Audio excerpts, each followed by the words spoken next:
Assalamualaikum. Aqtırpaq ailə hökumətinin başçısı Mekenbayev Ceyinbek. Mına uşul dönemde Жаңажер айылının Aqtırpaq ailə hökumətine qarashlı Жаңажер айылının Gagarin köçesinin kanalga жақын жерinde baş жағында ушул hökumöttүн жерине ушинтип мыйзамсыз түрдө ушинтип үй салып атат. Мына фундаментти 26-жылдын март айларында баштаган. Ороз айында эле куюп койгонун баары билет.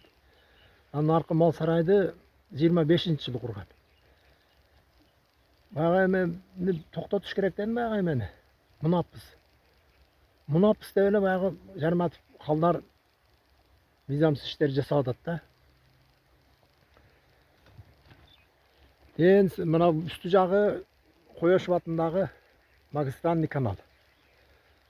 Şu kanaldan күнчыгыш жагынан келип туруп ушу Жаңажер айылга жеткенде Күрүч Агызбаз бар. Күрүч Агызбаздын маңдайында мына күн батыш жагында жайгашкан. Эми ушинтип мыйзамсыз үйлөр тамдар салына берсе, кээ бир адамдар 5 соттук жерге зар болуп, там сала албай, участка ала албай турса,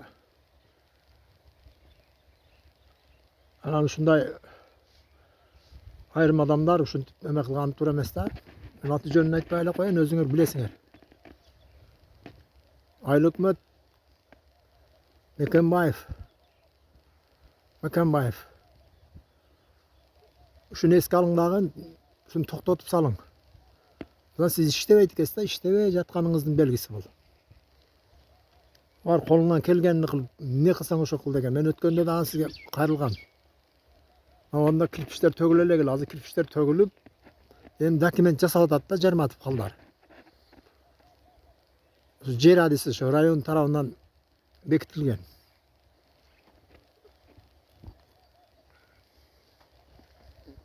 Мына бул жагы Жаңажер айылынын Гагарин көчөсү. Давайте ушинтиң. Ол болсо мен интернетке жүктөйм. Анан үстүңүздөн арыз берем. Урматтуу айыл өкмөт.